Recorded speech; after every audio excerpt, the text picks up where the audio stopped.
The Long Island suburb looked perfect at the beginning of July. White fences lined the neighboring houses. Neat lawns bloomed with bright flowers. Children's laughter drifted through the narrow streets, and the calm movement of cars created a sense of safety. It seemed impossible to hide anything here. Morgan had lived in this neighborhood for 4 years. She was 32 and married to Aaron, a banker with a serious career. He spent 12 hours a day at the office and often worked on weekends as well. Morgan had grown used to loneliness, to empty dinners and quiet evenings with a book, but sometimes the silence became almost a physical pain. Everything changed the day a new family moved across the street.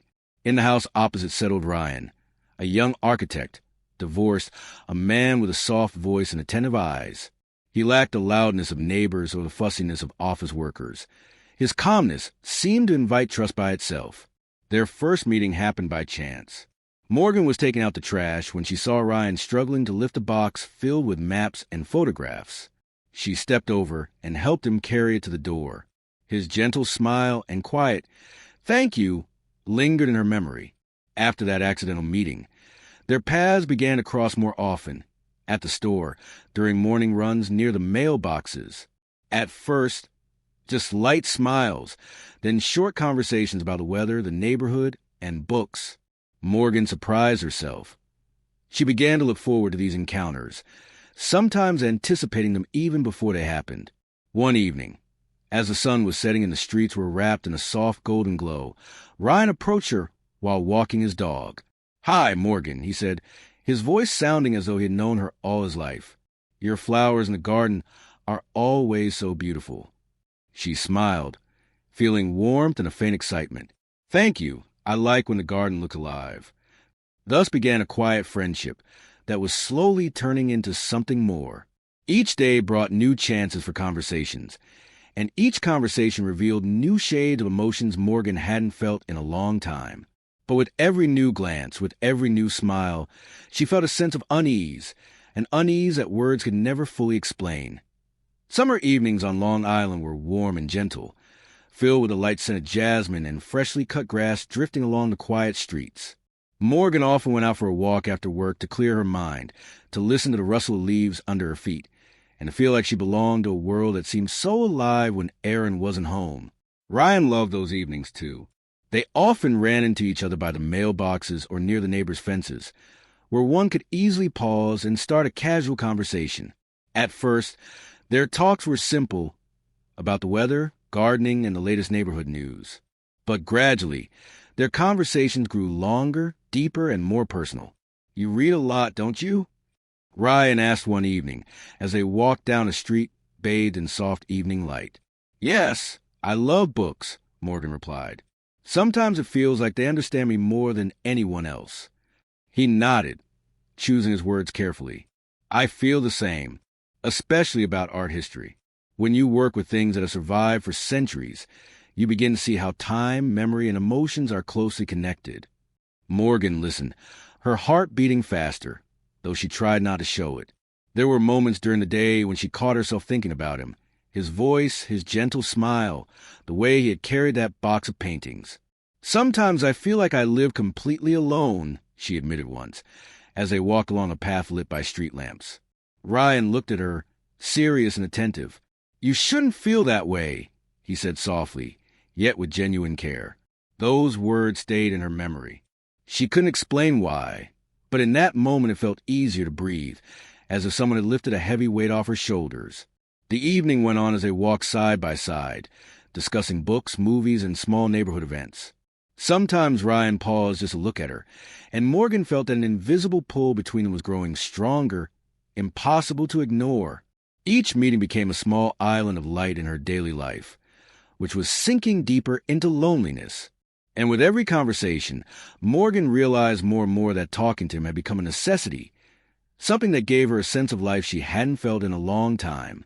And although she tried not to think about where it might lead, deep inside she already knew these evenings would change everything. As September arrived, the air grew cooler and the evenings shorter. The trees along Long Island streets began to change color. Green shades gave way to yellow, orange, and crimson red. Morgan found herself thinking about Ryan more and more, even while cooking dinner or reading a book. His image seemed woven into her daily life, making her thoughts restless yet vivid. Aaron was still buried in work and hardly noticed the changes in his wife's behavior. He came home late, exhausted, his mind consumed by reports and phone calls. Morgan spent most evenings alone in the house, but in her head, it was Ryan's voice she kept hearing, not her husband's. One evening, as rain drummed against the roof, Morgan found herself in Ryan's home. They sat together on the couch, wrapped in blankets, drinking hot tea. At first, the conversation was innocent. They talked about the books they had recently read, sharing thoughts about movies. But gradually, silence filled the space between their words. Morgan lifted her eyes and met Ryan's gaze, deep, thoughtful, filled with something she both feared and longed for. "Morgan," he said softly, "I'm glad we met." Her heart began to race. She knew this moment would change everything. Suddenly, Ryan leaned closer, and their lips met in a kiss, brief, yet saturated with feeling. It was more than simple attraction. It was a promise, quiet and forbidden, impossible to ignore. After the kiss, Morgan felt both exhilaration and guilt. She knew the path ahead was dangerous, but she could no longer deny the spark that had ignited between them. The evening ended, and she returned home to Aaron, trying to hide the storm within her. She lay beside her husband, listening to his steady breathing, but in her mind Ryan's voice still lingered, leaving her heart unsettled. From that moment on, Morgan understood there was no turning back. Every new encounter with Ryan would be a trial, and a temptation growing stronger with each passing day. Autumn moved forward, and the cool evenings pushed Morgan to find new ways to escape her loneliness. Every time she went to Ryan's, her heart beat faster, while her mind tried to convince her it was only friendship. But deep down, she knew this was no longer innocent. Their meetings became a secret, one Morgan told no one about. She smiled at neighbors, chatted with colleagues, and spoke with Aaron, but her thoughts more and more belonged to Ryan. He became her quiet refuge, the person beside whom she felt alive, not just a wife waiting for her husband to come home. Everything in Ryan's house felt special. The soft glow of the lamps, the scent of fresh coffee and old books, the faint music playing in the background. Each time she tried not to stay too long, yet minutes turned into hours. Sometimes they simply sat together in silence, and that silence alone was enough to feel the closeness that grew stronger every day. But along with that closeness, fear also grew.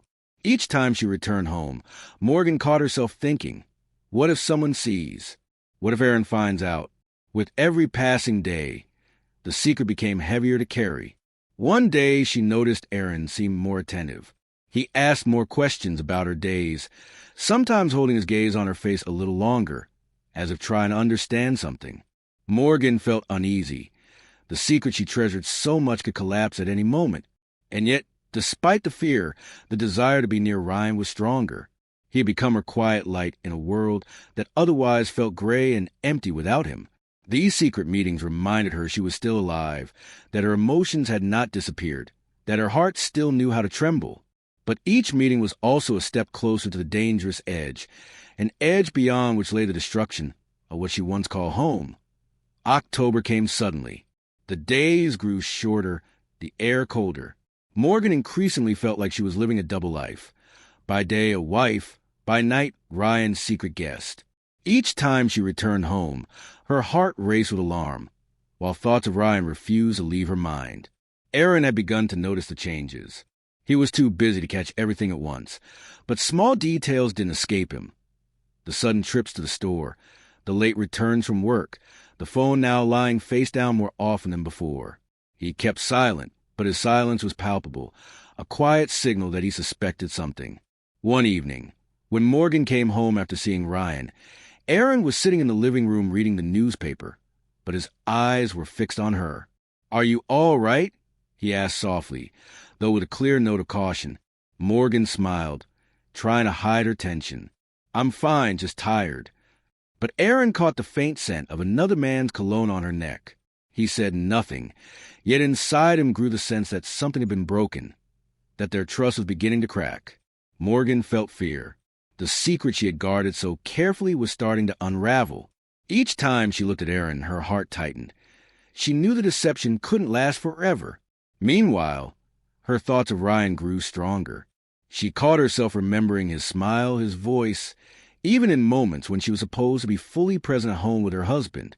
The desire to be near him overwhelmed her, yet so did the guilt, which gnawed at her constantly. It was during those days that Morgan realized her life stood on the edge of an abyss. Every meeting with Ryan was like a breath of fresh air, but each one also brought closer the moment when the secret might be revealed, and the world she once knew destroyed. November had arrived, and the air grew sharper, carrying the faint scent of fallen leaves and smoke from fireplaces. Morgan noticed that every move she made was now being watched by Aaron. He started coming home earlier, appearing without warning, asking unexpected questions. "Were you at Jenny's today?" he asked one evening, as Morgan returned from a short walk. "Yes, I just stopped by to chat," she mumbled, feeling her heart tighten in her chest. Her phone was always close by now, and she sensed Aaron had noticed she was hiding her messages. Sometimes he would simply sit next to her in silence, but his gaze spoke louder than any words. Morgan knew. He suspected something. One night, while Aaron was asleep, Morgan heard a soft sound. He had taken her phone from the nightstand. She woke instantly. Their eyes met in the darkness, and in hers he saw fear, the kind that couldn't be hidden. "Morgan," he whispered quietly, "you're hiding something." She didn't know what to say. The words stuck in her throat. In that moment, she realized that their life, the familiar order of things, was crumbling. The house that had once felt safe now seemed like a cage. Each meeting with Ryan had become both a necessity and a danger. Morgan knew she was standing on the edge, and any wrong step could destroy everything she had. Fear and longing intertwined, leaving her with the sense that life was about to change forever. In early December, the evenings grew longer, and the cold wind from the Atlantic cut straight to the bone. Morgan felt that the secret she had lived with for the past months was on the verge of being exposed. And that moment came sooner than she expected. One evening, when she was at Ryan's to spend what she thought would be just another night, there was a knock at the door. Morgan froze. Her heart pounded as if it wanted to break free from her chest. She opened the door and saw Aaron. His face was grim, his eyes burned, and his fists were clenched. "So this is where you are, Morgan," he said quietly, but his voice carried both rage and pain. The house fell into silence. Ryan stood up from the couch, cautiously trying to grasp what was happening. "Aaron, it's not what you think," Morgan began, but the words caught in her throat. "No!" He cut her off, his voice trembling. "I've seen enough. I know everything." In an instant, all the emotions Morgan had tried to hide burst to the surface. Aaron stepped toward Ryan, and between them hung a heavy pause, thick with anger, pain, and betrayal. Only Morgan's cry stopped them. "Please," she begged, feeling her world collapse around her. "I never wanted this." But it was already too late. The words, the actions, the meetings, everything had become undeniable. Aaron stepped back, his gaze fixed on Morgan with a cold, final resolve. "You're dead to me, Morgan," he said quietly, almost in a whisper. "Dead." He walked out into the night, leaving Morgan on her knees in Ryan's living room, surrounded by the scattered glow of the lamp and falling shadows. In that moment, she realized her secret was over and the life she had known was destroyed. December brought not only cold, but emptiness. Aaron filed for divorce. Morgan lost her husband, the man with whom she had shared years of her life. And at the same time, she lost Ryan, who told her he wasn't ready to completely destroy his own life. Neighbors who once smiled at her on the street now passed by without notice. Friends she used to meet on weekends disappeared from her life. Even the city, which once felt familiar and safe, had become strange and cold. Morgan was left alone. Her home, once filled with laughter and light, now stood dark and silent. No guests, no laughter, no conversations. Only walls and the shadows of memories. She sat in the darkness, holding a photograph of herself and Aaron back when they were still happy. Memories of lost love, of fleeting happiness and a betrayal tangled inside her, creating a sense of emptiness that could never be filled. Outside, snow was falling and the streets shone with a white glow. But inside Morgan's house, there was only darkness. And it seemed that with the light, a part of Morgan herself had also disappeared, the part that once believed in love, trust, and happiness. She understood that sometimes a choice between temptation and loyalty, between passion and duty, can leave a person face to face with nothing but emptiness. And as the snow continued to fall outside her window, Morgan sat in silence, knowing her life would never be the same again. A month had passed since the divorce became official. Winter was especially cold, but each day the snow melted a little faster, revealing streets that seemed familiar yet now felt foreign. Morgan began to realize that life doesn't end with loss. It can also be the beginning of something new. She started taking walks around the neighborhood again, listening to the wind and the chime of bells on neighbors' gates.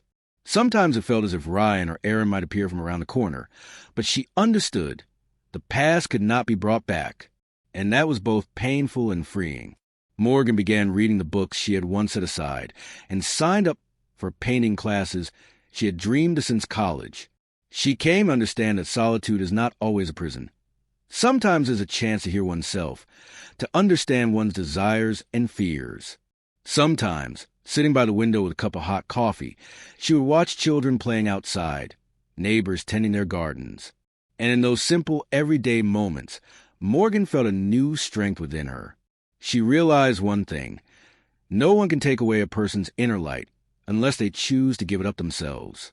The past was part of her, but it did not define her future. And as the first spring snow fell outside the window, Morgan smiled for the first time in a long while, quietly, confidently, without fear or regret. Life went on, and now she was ready to move forward, step by step, toward her own light.